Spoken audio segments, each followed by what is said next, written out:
Hi எல்லாருக்கும் வணக்கம் welcome to my channel நான் Soniacharles இன்னைக்கு என்னோட சேனல்ல எல்லாருக்கும் ரொம்ப பிடிச்ச ஒரு அருமையான ஈவினிங் டைம் ஸ்நாக் எப்படி செய்யறதுன்னு நான் சொல்றேன் பொதுவாவே ஈவினிங் டைம்ல இந்த காஃபி குடிக்கும்போது டீ குடிக்கும்போது சுட சுட ஏதாவது ஸ்நாக்ஸ் சாப்பிடணும்னு ஆசையா இருக்கும் அந்த டைம்ல ரொம்ப ஹெல்த்தியான ஸ்நாக்கா மரவள்ளிக்கிழங்கு வச்சு எப்படி ஒரு அருமையான போண்டா செய்யறதுன்றது இந்த வீடியோல பாருங்க நார்மலா மரவள்ளிக்கிழங்கு வந்து நீங்க வேக வச்சு சாப்பிட்டுருப்பீங்க அதை வச்சு எப்படி ஒரு சூப்பரான ஒரு போண்டா அதுவும் குழந்தைங்க கூட விரும்பி சாப்பிடக்கூடிய அளவுக்கு ஒரு போண்டா எப்படி செய்யறதுன்னு இந்த வீடியோல பாருங்க வீடியோட முடிவுல உங்களுக்கு இந்த ரெசிபி பிடிச்சிருந்தா நீங்களும் ட்ரை பண்ணி பார்த்துட்டு எப்படி வந்திருக்குன்னு கமெண்ட் செக்ஷன்ல சொல்லுங்க மறக்காம என்னோட சேனலுக்கு சப்ஸ்கிரைப் பண்ணி பெல் ஐகான் பிரஸ் பண்ணுங்க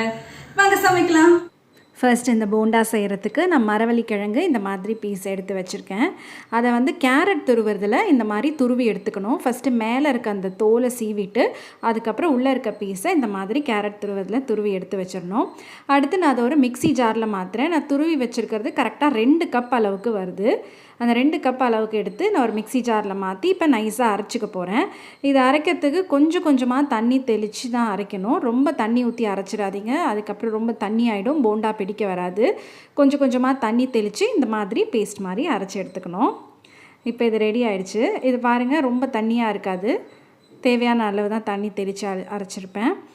அடுத்து நான் இதில் என்னென்ன சேர்க்கணும்னு சொல்லிடுறேன் 1 ஸ்பூன் இஞ்சி இந்த மாதிரி பொடிசாக நறுக்கி சேர்த்துக்கணும் அடுத்து 3 பச்சை மிளகா காரத்துக்கு நான் பொடிசாக நறுக்கி சேர்த்துருக்கேன் இது கொஞ்சம் தித்திப்பாக இருக்கும் அந்த கிழங்கு அதனால் 3 பச்சை மிளகா கரெக்டாக இருக்கும் கொஞ்சம் கருவேப்பிலையில் பொடிசாக நறுக்கி சேர்த்துருக்கேன் அடுத்து ஒரு பெரிய வெங்காயம் இந்த மாதிரி நீல வாக்கில் கட் பண்ணி அதோட அதில் சேர்த்துருக்கேன் 2 கப் துருவின அந்த மரவள்ளிக்கிழங்குக்கு 1/2 கப் கடலை மாவு கரெக்டாக இருக்கும்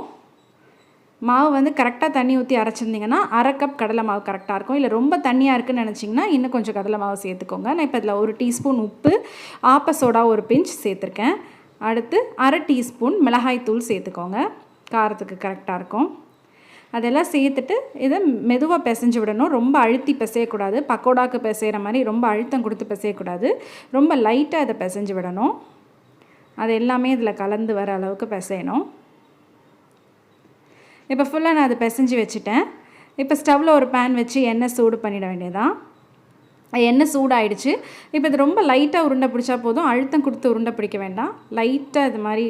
உருண்டை பிடிச்சி போண்டா போட வேண்டியதான் ஸோ ரொம்ப சிம்பிளாக இது நீங்கள் செஞ்சிடலாம் இந்த மாதிரி எல்லா உருண்டையுமே வந்துட்டு ரொம்ப லைட்டாக தட்டி நான் இந்த போண்டா பொரிக்கிறதுக்கு இதில் சேர்த்துருக்கேன் அதை சேர்த்துட்டு மீடியம் ஃப்ளேமில் வச்சு பொரிச்சு எடுத்துக்கோங்க ரொம்ப ஹை ஃப்ளேமில் வச்சா உள்ளே சரியாக வேகாது அதனால் மீடியம் ஃப்ளேமில் வச்சு இதை பொரிச்சு எடுத்துக்கணும் ஒரு சைடு நல்லா பொரிஞ்சிடுச்சு நான் இப்போ அதை அடுத்த சைடு திருப்பி விடுறேன் பாருங்கள் ஒரு நல்ல கோல்டன் ப்ரௌன் கலருக்கு வரணும் இது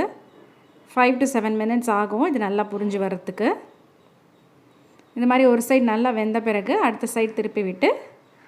நல்லா கோல்டன் ப்ரௌன் வந்த பிறகு இதை எடுத்துட வேண்டியதான் அவ்வளோதான் இந்த ரொம்ப சுலபமாக செய்யக்கூடிய இந்த மரவள்ளிக்கிழங்கு போண்டா நீங்களும் உங்கள் வீட்டில் செஞ்சு பாருங்கள் எப்படி வந்திருக்குன்னு கமெண்ட் செக்ஷனில் சொல்லுங்கள் உங்களுக்கு இந்த வீடியோ பிடிச்சிருந்தா லைக் பண்ணி ஷேர் பண்ணுங்கள் மறக்காமல் என்னோடய சேனலுக்கு சப்ஸ்கிரைப் பண்ணி பெல் ஐக்கான் ப்ரெஸ் பண்ணுங்கள் தேங்க்யூ